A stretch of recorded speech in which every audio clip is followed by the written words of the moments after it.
Selamat pagi, salam sejahtera. Terima kasih karena bersama dengan saya di Nazilin Unity Channel. Sebelum kita teruskan ulasan dan isu menarik pada pagi ini, jangan lupa tekan dulu butang subscribe bagi mereka yang kali pertama mengikuti channel ini. Dan Anda tekan butang subscribe itu percuma. Sila share video ini untuk tatapan semua orang dan sila pastikan Anda tekan butang like. Saudara-saudara sekalian, isu yang hangat pada pagi ini disampaikan oleh Anwar Ibrahim sendiri. Sebelum ini, ramai orang yang seringkali menganggap Anwar Ibrahim itu sebagai pendendam, lebih pendendam daripada Tun Mahathir Mohamad, kata beberapa orang pemimpin, terutamanya pemimpin daripada parti pembangkang. Ada yang mengatakan bahawa sifat pendendam Anwar Ibrahim lebih teruk daripada Mahathir, kata mereka. Saya tidak setuju. Saya tidak setuju dengan pernyataan tersebut. Kalau benar Anwar Ibrahim itu seorang yang pendendam, sudah banyak kali Anwar Ibrahim menang dalam kes fitnah. Namun, cuba Anda kira sendiri berapa kali Anwar Ibrahim tidak meneruskan saman fitnah itu. Beliau mengampuni, bahkan membebaskan saja orang yang telah memfitnah beliau.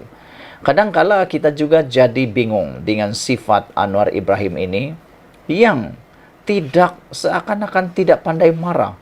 Dia seorang yang sabar, banyak kali dihentam, diherdik, difitnah dan sebagainya. Beliau tetap tenang dan paling menarik, beliau seakan-akan lupa pula bahawa beliau pernah dianiaya, beliau pernah dimalukan dan lebih teruk lagi, beliau dipenjarakan kerana beberapa perkara yang tidak sepatutnya. Saudara-saudara sekalian, Anwar Ibrahim sampaikan sendiri keputusan bahawa beliau kata dia bukan pendendam. Kalau selama ini kita pernah dengar beliau digelar sebagai seorang yang lebih mendendam, berdendam, pendendam, lebih teruk daripada Tun Mahathir Mohamad. Ini kata-kata Anwar yang menarik. Beliau kata, saya bukan pendendam. Perdana Menteri Datuk Seri Anwar Ibrahim menyangkal dakwaan segelintir pihak yang melabel beliau sebagai pendendam dengan sengaja mengambil tindakan terhadap pemimpin pembangkang. Anwar Ibrahim berkata, tiada arahan dikeluarkan kepada pihak berkuasa untuk menyiasat pemimpin tertentu semata-mata bagi tujuan politik. Menurut Anwar Ibrahim, semua tindakan membabitkan siasatan maupun pendakwaan adalah di bawah bidang kuasa agensi terlibat dan bukannya atas arahan beliau selaku Perdana Menteri. Anwar kata, tak pernah saya arah suruh tangkap orang itu, siasat orang ini. Saya kata, siapa yang ambil rasuah, tak peduli daripada Pakatan Harapan PH, Parti PKR, UMNO, PAS atau Parti Pribumi Malaysia Bersatu Malaysia, jika didapati salah, sila siasat, tangkap, dakwa dan jika bersalah, masuk penjara, kata Anwar Ibrahim. Ini saya sokong 100%. Mengapa saya suka dengan Anwar Ibrahim sejak kebelakangan ini? Kerana sifat beliau yang tidak memilih bulu.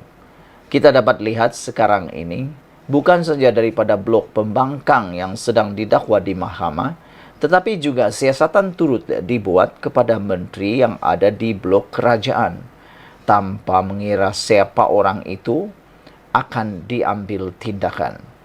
Oleh sebab itulah saya sangat tertarik apabila Anwar kata, dia menegaskan, siapa yang ambil rasuah, tak pedulilah daripada Pakatan Harapan kah, daripada PKR kah, daripada UMNO kah, atau daripada PAS kah, atau dari Bersatu kah, jika didapati salah, perlu disiasat, tangkap, dakwa dan jika bersalah masuk penjara.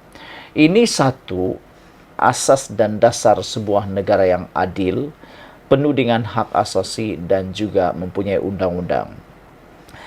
Tanpa ada asas dan dasar yang seperti ini, negara akan hancur. Apa dasar dan asasnya? Dasar dan asasnya ialah keadilan, kesaksamaan, kesamarataan. Tidak boleh perkara tidak adil berlaku dalam negara. Mentang-mentanglah dia adalah orang kanan Anwar Ibrahim, katakanlah dia adalah timbalan Perdana Menteri, mentang-mentanglah dia adalah menteri yang menyokong Anwar Ibrahim, mentang-mentanglah dia daripada komponen daripada kerajaan, tidak pula disiasat. Itu tak boleh.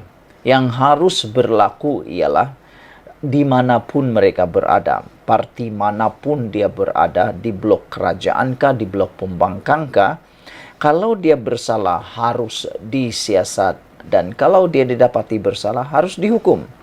Inilah sebuah negara yang kita perlukan. Inilah dasar dan asas sebuah negara yang aman, makmur perlu ada, yaitu menolak rasuah.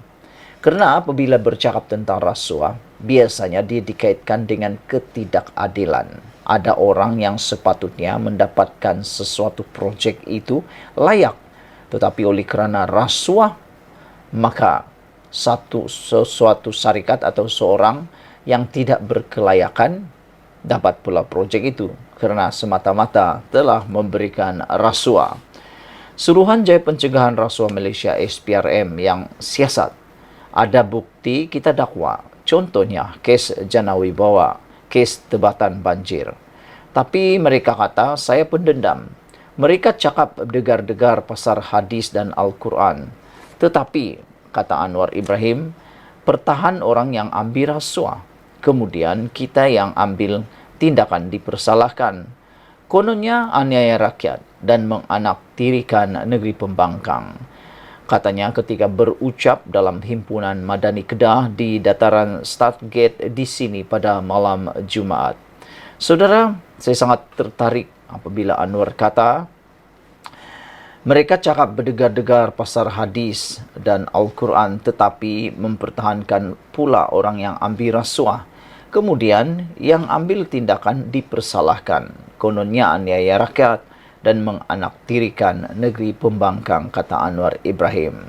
Hadir sama dalam acara tersebut ialah Timbalan Perdana Menteri Datuk Seri Dr. Ahmad Zahid Hamidi, Menteri Dalam Negeri Datuk Seri Saifuddin Nasution Ismail, Menteri Perdagangan Dalam Negeri dan Kos Sara Hidup Datuk Seri Salihuddin Ayub, serta Barisan Kepimpinan PH dan Barisan Nasional Kedah. Anwar yang juga Menteri Kewangan berkata, Kerajaan Persekutuan tidak pernah menganaktirikan negeri pembangkang, malah menyalurkan tambahan peruntukan termasuk Kedah. Ada yang cakap Anwar menganaktirikan negeri pembangkang, itu fitnah, kata Anwar Ibrahim. 4 negeri yang dipegang PAS saya tambah peruntukan termasuk di Kedah. Di Kelantan berlaku banjir teruk dan saya tambah satu projek tebatan banjir di Sungai Golok RM1 bilion. Bukan saya pro Kelantan, tetapi pro rakyat yang susah walaupun mereka tak sokong saya, kata Anwar Ibrahim. Anwar tegaskan tidak pernah menyalahgunakan kuasa Perdana Menteri dalam mencampuri urusan perundangan. Saya ada kuasa sebagai Perdana Menteri tetapi bukan untuk siasat. Itu kerja polis dan SPRM. Pendakwaan pula kerja peguam negara, sementara jatuhkan hukuman itu kerja Ketua Hakim, bukan kerja Anwar Ibrahim, kata beliau. Saya tahu erti fitnah, erti sakit bila dipukul. Saya tahu erti menderita hidup dalam lokap. Apa erti bila jadi Perdana Menteri. Saya zalim pada orang, saya masuk penjara, takkan saya kena penjarakan kamu. Saya datang bukan untuk bermusuh dengan sesiapa, kata beliau lagi. Menurut Anwar lagi, sudah tiba masanya rakyat Kedah menyokong kerajaan perpaduan agar dapat membangunkan semula negeri dan nasib golongan miskin yang terbela. Saya pun bukan muda lagi, dah 76 tahun. Kalau diberikan kudrat dan kesihatan, saya mahu tunjukkan bahawa pimpinan Islam kita boleh takbir dengan baik dan tegakkan keadilan bagi semua rakyat. Saya harap anak muda bantu bawa perubahan ini, bukan dengan kebencian tetapi dengan kasih sayang. Saya syukur kerana ramai rakyat sudah mula buka mata, terutama anak-anak muda, kata Anwar Ibrahim lagi. Sekian dulu untuk kali ini. Jangan lupa tinggalkan komen anda, sila tekan butang subscribe dan kita jumpa lagi. Bye-bye.